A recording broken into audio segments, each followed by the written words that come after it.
not to get all spiritual, but No, get spiritual. that is selling your soul, literally, Yeah. because you end up not recognizing yourself anymore. You end up Right. looking yourself in the mirror and you're like, Who are you? this is not what I started out doing. Like this wasn't the aim. This wasn't, what I was trying to do. Very hard as a dark-skinned woman trying to infiltrate the music industry in the UK. Yeah. Because unfortunately, the UK, if you're not light or some sort of exotic, then you're not fit enough to be in the category of female artists.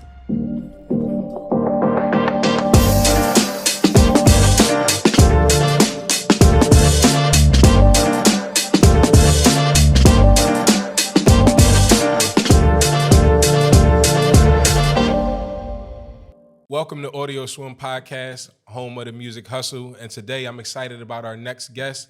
We have the amazingly talented, ultra beautiful, super cool, down to earth, and I'm sure she has a lot of game to give you today. We got Gifty in the building. How you doing? I'm good. How You all are right? you? I'm good. I'm good. So the podcast is mainly about the music business, but before we get into that part, I want to talk to you about you. Right. You know?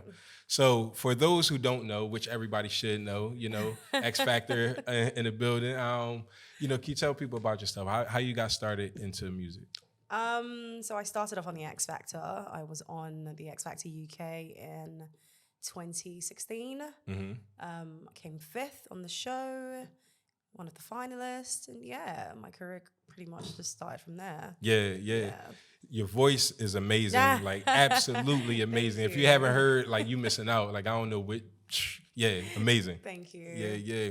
So going from the X Factor into music, what was your entry point to like the business side? Because the X Factor is a lot of business on the back end. Yeah.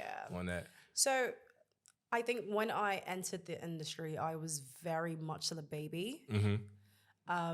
So I didn't know what the hell I was doing. I really didn't. I pretty much just went with what my manager was saying, what the execs were saying, and just kind of just went with that. But let me not lie to you. I think after like 2 years deep into it, I had to kind of just take a step back because it just became a lot. Right. It became a lot. It was a bit dark. Yeah. It was a bit dark, and I felt like I was losing myself a little bit. So I felt like I just needed to just take a step back and just, Yeah, I mean, I always say the music industry is one of the most soulless places, even though music is the most soulful thing. But the industry side of things is like, man, it's crazy. It can get dark really fast, So how did you navigate that? Like, how did you push past that and want to continue to do music? Not to get all spiritual, but No, get spiritual. I'm a Christian. Right. But when I first came into the industry, I wasn't. I mean, I was, but I wasn't like a strong Christian. Right. Okay. So I wasn't as strong in my faith as I am now. Right. So I was easily manipulated, easily convinced to do things that were out of character, I did not want to do, type of thing. So it took a while, and I think because of how dark things got, I fell out of love with music because it wasn't about music anymore. Right. It was about, you need to look a certain type of way, you need to do this, you need to do that. But it's like, I just wanted to sing. Right. Literally, I just wanted to make music. So I took myself out of it for a while. And the thing about music is, if you're born with music in you, no matter how far you stray away from it, it will always pull you back. Right. If you're supposed to do music, if you're supposed to, be in music, it will always pull you back. And that's pretty much what keeps happening to me. I say no, and it just pulls me back Every up. time you try to leave, yeah. something keeps calling you back. Basically, yeah. So pulling you back. Did you do music like in the church? Did you start off like that? I started off in the church. I started off in the choir, as most black people do. Started off in the choir, leading the choir. With X Factor, actually. I remember I was watching it in 2014 on TV, and I was watching the artists, and I was like, wait, this doesn't look that hard. Right. I can do this. Literally, I just said, I can do this. Right. And I just literally just ended up applying 2016. I didn't tell anybody. You ain't tell nobody. I didn't tell anybody until I got into the finals. Wow. So until I got back from LA, from judges' houses, that's when I told everyone, oh, by the way, I auditioned for X Factor. I'm about to move out and go into the X Factor house. I'm in the finalist. So there you go. Everyone was like, wait, huh? Where did this come from?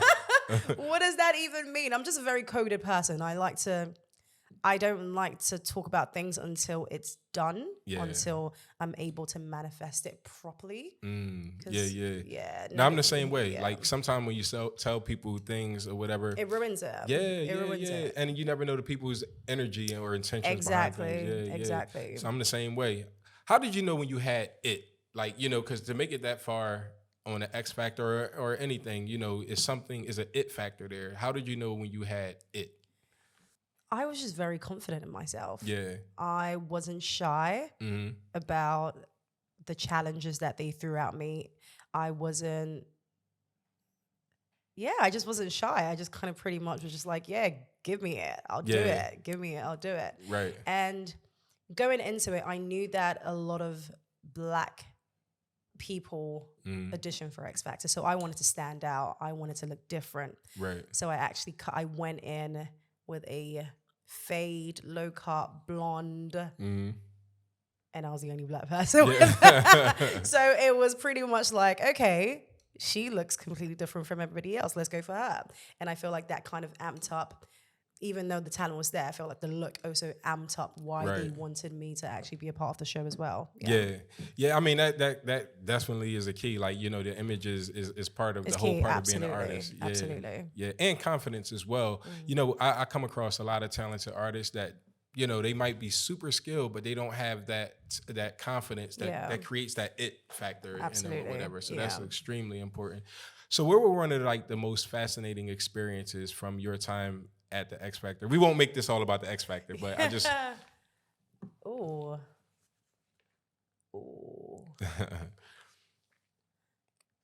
I would say the best part about... there were a few actually, but this... You could give us as many as you want. This was literally my favorite part. I think it was... so we had John Legend as a special guest. Yeah. And... he had watched everyone perform and he had done his performance and they pretty much asked him, so out of all the contestants, if you had to pick who you wanted to win, who would you want to win? And he literally said my name. Wow. And to get that kind of validation is exactly. amazing. Like, and I ended up actually working with him after the show. Word. So it was like a... Shit, thank you. No, but it kind of just...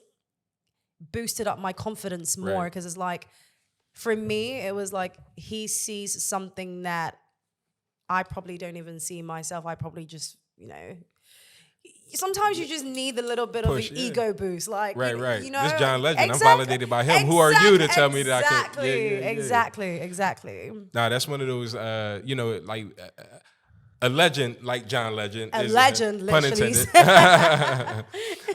For him to validate your skill set as an artist, like there's definitely something to be said about that because that doesn't come easy. And to want to work with you even after the X Factor is like amazing. So how was that experience? Like working with him? It was bloody amazing. Yeah. It was amazing. It was amazing. It was nothing short of amazing. Like I literally can't stop saying amazing. And I think it was the perfect boost into the career, like into my career and into the industry, kind of creating a name for myself. Right. And, showing people that she actually can do this. And it wasn't just because she was on a reality TV show, singing show and She actually can do this. She actually has the potential to be a star. There you go. And how did your friends and family feel about you wanting to pursue a career in music? Oh, my dad is super supportive. Like my dad is like my number one biggest fan. Like my dad, which as an African is a difficult thing because you don't always get your parents being supportive of your the creative dream. Do you know what I mean? But my dad raised me. I was raised by a single dad. Okay. It's just always been me and him. And he pretty much raised me like a man. Everything that I do is like a man. When I'm going for something, I go for it like a man. Right. Do you know what I mean? And not to say I'm not feminine, but I'm just a go-getter. Yeah. And he's kind of molded me to be so independent Right. that anything I set my eyes on, I must get it. Right. Literally. So that definitely helped you as a Absolutely. as a creative. Yeah. Yeah. So when it comes down to your creative process, right, and making sure that, you know, are you a perfectionist when it comes down to your music? Or To an extent. Yeah. To an extent, because I feel like in your head you can feel like something has to be a certain type of way, and that certain type of way makes it perfect, but it's not always the case. Yeah, yeah. It's And not perfect to who, right? You exactly. know what I mean? It's not always the case. You always kind of need people around you, and I think that's why it's important to have a good team. Yeah, yeah. around Teamwork you. makes the dream work. That's something I Absolutely. always preach, man. So, speaking of that, like, so how, like, have you always had a manager in your career, or was Oof, it child. a time? Plenty of them, huh? I've had a few Yeah. not great experiences. Yeah. Not great experiences. So on X Factor, we were given a manager, not by choice. You kind of Yeah, it's part of your contract, right? You sign Yeah. the contract, you get a. Do you know what I mean? So I Right. wouldn't really count that as a managerial experience because it was literally just the part of the contract. But my first ever manager, Royston, Jamaican guy, but in the UK, was the best manager you could ever ask for. He was. Shout out to Royston. Shout out to Royston. Royston was. He was very supportive of me. He invested his money into me. Yeah. He believed in me and kind of just said, "No, Gifty, we can do this." Yeah. Having those experience with a manager, because that can make or break like your experience in the industry as especially well, and when your you, reputation. Exactly, especially when you have a manager who doesn't have your best interest at heart. They just think all about the money, and not think about the artist as a person. They see you as just a product. It just kind of just ruins things. Yeah, and it's very important to recognize that as well, because there's a lot of, you know, if you just think about money, and then when you're an upcoming artist as well, it's not that much money like in the beginning, right? Exactly. So it's like you get these managers that's grabbing for pennies or whatever that can ruin your whole career based on, you know, getting, you know, 5,000. And as do you know what? As a female, and I think this is something that a lot of females don't talk about enough, but as a female in the music industry, it's difficult. Yeah, I think we have it worse than the guys because I mean, especially I agree. if you're a good-looking female, a lot of the men just want to sleep with you before doing things for you. Right. So you find yourself in a predicament where you feel like, for me to get what I need to get, I must open my legs. Yeah. And I think that was part of the reason why I had to draw myself away from it, because it just became, for me, that my mindset and my thought process was, if this is for me, I don't need to do that to get it. 100%. If I'm supposed to do this, if this is supposed to be my purpose, I don't have to do things that make me uncomfortable to get it. Right. So that was mainly part of the reason why I just had to just draw myself completely away from it. Yeah, no, I completely agree. Like I say, like I worked with a few female artists as well, like before, and I seen, you know, that to get in certain doors, you know, the guy would bypass from a manager, they'll bypass me, go straight to the artist. In order to get this, you need to do boom, boom, boom. And which is not the way the music industry or any industry, not just the music industry, but any industry is designed to be. So how difficult was it for you to navigate that in terms of moving forward in your career without having to do that? Like, did you see any barriers close? I had a lot of doors shut in my face because I wouldn't open my legs. Yeah. And I lost faith. I lost faith. You can easily lose faith when you're not. You feel like you've got the talent and you're actually doing the hard work, but because you're not opening your legs, you're not getting the benefits of your talent. Right. So, I mean, I'm still going through it. Yeah. I mean, I don't think you ever stop going through it as a female, as long as you're. Do you know what the thing is? It's like you don't even have to be good looking. As long as you're a female with a vagina. Yeah. Like people, yeah. Like they just want to feel like they own a part of you. Yeah, is that a dominant type? Exactly. They want to feel like they helped you in your stepping stone, that they were a part of your journey, Right. and they grabbed a part of your soul before you could reach that. Right. Do you know, people say, I think when people hear selling your soul, Yeah. they think you're literally signing a contract to say, here, devil, here's my soul. No, it's like just going and get your ethics, your morals. Exactly. Yeah. That is selling your soul, literally, Yeah. because you end up not recognizing yourself anymore. You end up looking yourself in the mirror and you're like, who are you? This is not what I started out doing. Like this wasn't the aim. This wasn't, what I was trying to do. Yeah. And there's a lot of women who do that and just, who kind of cross that barrier and just to be disappointed because a lot of it is just false promises anyway. Exactly. Like you could actually open your legs and not even get it. Right. Not even get it. Yeah. So it's like a loss for you. Yeah, so unless your husband or your boyfriend is your main investor, yeah. So as far as your experiences with let's go into like the labels and stuff. Have you been signed? Yeah, so I was actually with Psycho for a little bit. Okay. Yeah. Yeah. How was do you care to talk about your experiences with that or? Yeah. This might be one. But yeah. There's an NDA. So okay. yeah. Oh, all right. Gotcha. Yeah. I wish I could. Yeah. I wish I could. But can you say if it helped your career or not? Did it help boost it or anything? No, or? it didn't boost it. No? It kind of opposite way. Yeah. So are you independent now? Or? I am independent now. Okay. Yeah. Gotcha. Now. So what's the plan for you now? Like, what do you think about? So I actually went out to Nigeria so I got stuck in Ghana for the first time. I went to Africa for the first time in 2019. I got stuck there for COVID. Oh man, the COVID and it was stories. the best thing to ever happen to me. Literally, I was stuck there for 2 years. Then I ended up transiting to Nigeria and created some music with some dope artists, and I realized that I actually do pretty well in the Afro lane. So that's what I'm kind of pursuing right now, kind of infusing the Afrocentric Afro sound into my sound. Yeah. You got an amazing voice for, like I said before, you. man. Like for you, I think you could hit any range. Like I've seen you blow. So it's like, you know what I mean? So yeah, go out, and that's right now, and that's a genre that's like really taking off. Yeah. You know what I mean? It's already. Yeah. Here. So it's like. And funny enough, that's what I was trying to do when I was at the label, but because it wasn't hot at the time, they weren't having a bar of it. Yeah. Yeah. And that's. But now they're scraping to get. Yeah. That's the way it go, right? It's like people don't like. The labels don't understand the vision unless it makes dollars, right? In the moment, because they only care about what's happening right now. How can I make money right now? Now, how can I make money 5 years down? They don't really have it. If it's not trending, they're not touching it.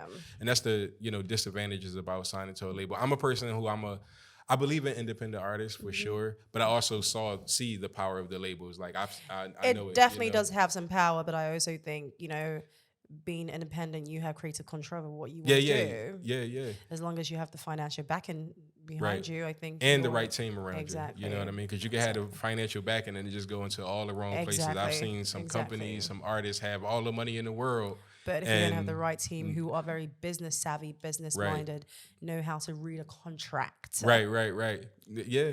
No, having the reading the contract part as well as understanding people and the relationships and building those relationships, because and knowing how to kind of build a brand from the ground up. Yeah.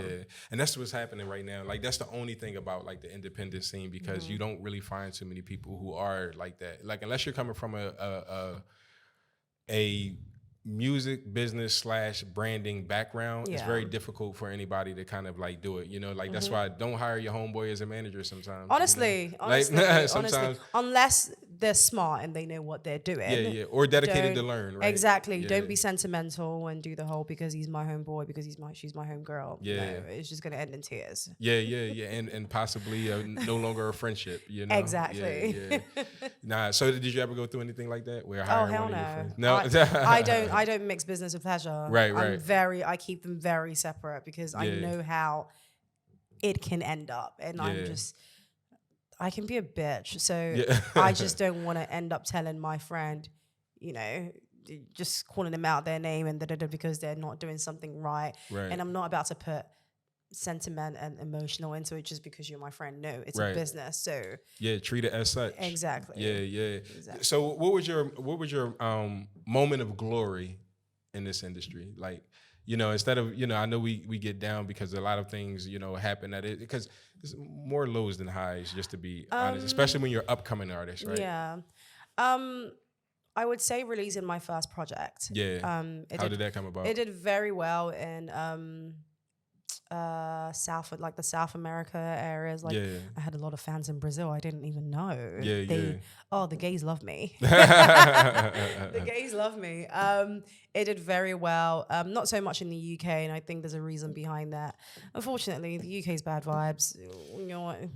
Yeah.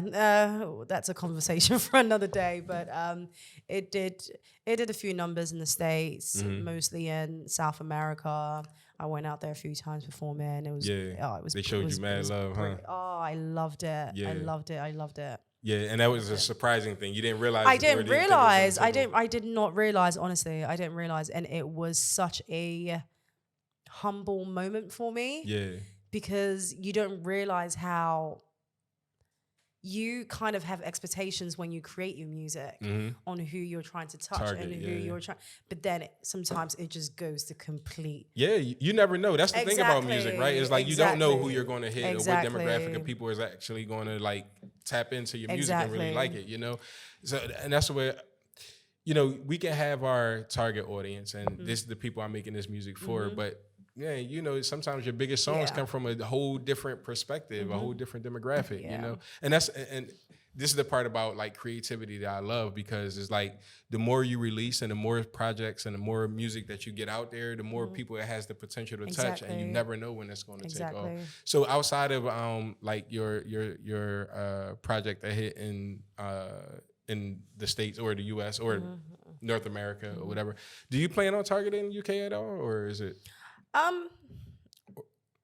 It's because you say it's bad vibes. When I say it's bad vibes, it's very hard for, and unfortunately, this is tapping into a conversation of colorism. Yeah, it's very because it's true. It's very hard as a dark-skinned woman trying to infiltrate the music industry in the UK. Yeah, because unfortunately, the UK, if you're not light.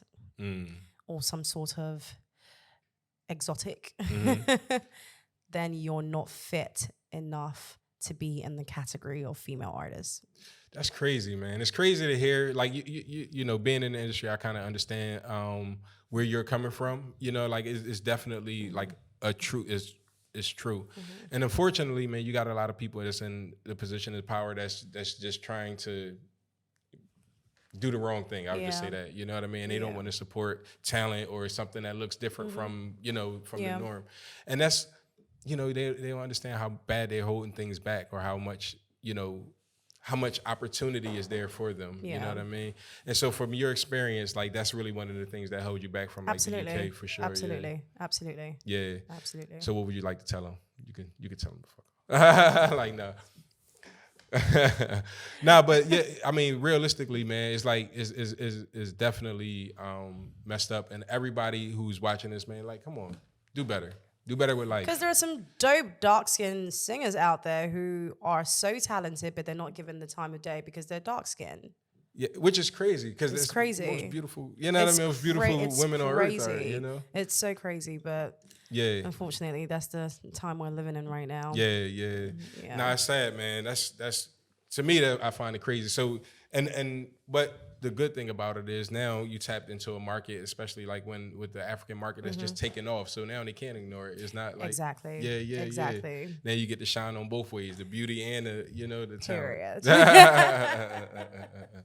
So are you working on any new projects right now? I am. I'm working on a Afro EP and yeah. Okay, all right. You have any singles about to be released from the EP, or you just still? I actually released like a little tester when I was in Nigeria. It did pretty well in Nigeria. And it's actually out on Apple Music, Spotify, everywhere. It's called Time and Season. It was just like my little testing the waters to see how people would kind of react to that sound, and they loved it. Yeah. You have any collaborations that you can talk about right now? Like that? No, not yet. Okay. All right. Yeah. But nah, this honestly, like from what I hear, like the potential that you have to make it as an international success is like unlimited. Like you're really crazy. Like you have the look, you have the energy, you have the vibe, you have everything that it takes to kind of take it to the next level or whatever. So just kind of going to the point of advice. You know, what advice would you give anybody out there trying to make it into the music industry? I would say you have to be very confident in who you are. Yeah. You have to be so confident that when they try to even switch up certain things about your character, you're able to stand on your 10 toes and say no. Mm-hmm. Because the moment you say yes and you allow little changes turn into big changes, and the next thing you know, you're like, when did this happen? Right. And I think most of the time when you go out looking for labels, a lot of them think you need them. Yeah. They think you need them. So it's like they're willing to give you peanuts, and you're willing to accept it because you feel like, well, I can't do it without them. Mm-hmm. But what people don't realize most of the time is once you have a solid product, right, and you go to them and say, listen, you guys need me, I need you, but you also need me. Right. This is what I have. This is what I want from you. Mm-hmm. And negotiate. Learn how to negotiate. Learn the business side of it properly. Yeah, for sure. Because you can't just walk up to a label and be like, I want to get signed. Right. No, you're either gonna be signed and put on the shelf, yep, where you're no longer working with anybody, like, you know, working with anyone anymore, or you're just gonna be given peanuts, and you're still literally gonna feel like you're gonna be signed, but you're still gonna feel like you've done nothing. Right. Do you know what I mean? Yeah, no, 100%. Like it's definitely important to learn the business aspect of music, because there's no more artist development no more. Like labels don't artist develop. They want a packaged product already. Exactly. They want something that's already built that they don't have to do too much work Which is kind of sad. Yeah, I mean, I get it from both sides though. I get it too, but I mean, I think it's important to. Yeah. But now we live in a time where we have everything at our disposal, right? Sure. We have social media. We have that. We just need the people that's in place that can help with the artist development to kind of help artists create that package. Yeah. And unfortunately, you know, there's a lot of people just taking money out here, right? Like it's just a lot of people just grabbing money. They say they could do boom, boom, boom, boom, boom. The results are trash, but you know what I mean? They took money. And that's what what most artists are fighting against. Have you ever experienced anything like that where people just wanted money from you and not like do the job that they were supposed to do? I mean, my old manager, God. Tell him he a piece of trash. Pretty much Yeah. used me. And when I say used me, made money off my name. I didn't see a penny. Wow. And he just ran. Wow. Yeah. Was he somebody big in the UK? Or? No, not in the UK, in Nigeria. Oh, in Nigeria? Yeah, oh, so wow. he's very well known in Nigeria. Wow. So this was like my first time in Nigeria. I was looking for a management just to, you know, test the waters. And he was like, yeah, let's do it. He had a TV show that was quite big in Nigeria that he was doing. So he had me do the whole soundtrack for the TV show. He ended up using some of my music that I had made before I met him, and I hadn't given him permission to use it. He used it on the show. Oh, wow. Without telling me. Wow. Made money off it and then ghosted me. Wow. Yeah. See, that's crazy. Yeah. Did you have any contract or anything signed with him? No. So it's just like a chicken hand agreement pretty much. Yeah. That's, you know, it's a learning lesson though. Yeah. Like we all have experienced that, you know, something similar to that where we just kind of have faith in somebody and trust that they're going to do the right thing, and they just turn around and bite you in the butt. But that's part of your learning process. So Absolutely. It's like you take that, Absolutely. you know, Absolutely. for what it is. Like you got to take the goods and the bad. But you know, the good thing about that is, you know, from that lesson, you develop a stronger, thicker skin. Absolutely. You know what I mean? You develop like, okay, I need to make sure that the business is right from the beginning. You know what I mean? Yeah. So now, you know, you're in Dubai. I'm in Dubai. You took your lickings and you kept on ticking. You know what I mean? So now, why you in Dubai? Like, what's your plans for here? What's your plans for I mean, I wasn't even planning on doing anything music whilst I was here. I literally just booked a solo trip for my birthday. Yeah. Just for a week. That was the plan. Yeah. Next thing you know, my friend Sean is like, okay, come on, hook you up. This is all right, let's set up a studio session. Next thing you know, here I am. Yeah. Boom. But that's all it takes. And this is how you know you're in a good space as well, though. Like when you're surrounded by people who want to see you succeed, who believe in your talent. Absolutely. You know, it's no... You know, I know Sean personally, great guy. He's a fantastic person. Shout out to Sean. Yeah. You're bloody amazing, and I love you. Yeah. And he's opened up a lot of doors for me, opened up a lot of doors for a lot of people who I know, man. So it's like, you know, for him to believe in your talent and want to take you to make sure that you're in good hands in this space, man. Says he's been trying to convince me to move out to Dubai for the past year and a half. He's like, Gift, you gotta come here. Yeah. Gift, you gotta come here. You gotta come. Yeah. Say it in your New York accent. In the New York, Gift, you gotta come here. You gotta come. Nah, but now you're here, man, and I'm excited to see what the future holds for you. Same. Like, I'm excited for myself. Yeah. I don't know what I'm doing tomorrow, but yeah. Dubai is one of those places where, you know, you if you take advantage of it, surround yourself with the right people, connect with the right brands, or connect the right entities or whatever, sky's the limit. Yeah. You know, the money is here, the people are here. It's just a matter of getting everything absolutely on the road. So yeah, you know, you're in the right space. You know what I mean? I fully believe that this is a good choice. You know what I mean? Especially with somebody with a skill set like you. You know what I mean? So, you know, I'm hopeful that we can do some work together in the future and, you know, make something happen. Absolutely. And yeah, you know what I mean? So any last words, anything you want to tell, you know, the people that's watching this podcast or listening to this podcast? I love Dubai. Oh no, but serious note, as an artist, just believe in your craft. Like, believe in your craft, believe in who you are. Be confident in the product that you're making and make sure that it is you. Make sure your product is you. Make sure it is a reflection of who you are. Don't be forced to make music that you don't believe in. You have to believe in your music for you to be able to sell your music. Yep. So that authenticity. Yeah. That authenticity shines through. Yeah. Well, I appreciate you so much. Thank you so much for having me. Podcast. Thank you. This is AudioSwim Podcast, home of the music hustle. Make sure you book your next session at Wave Sound Studio and your next podcast at On Air Podcast. My name is Berto, and I'm out.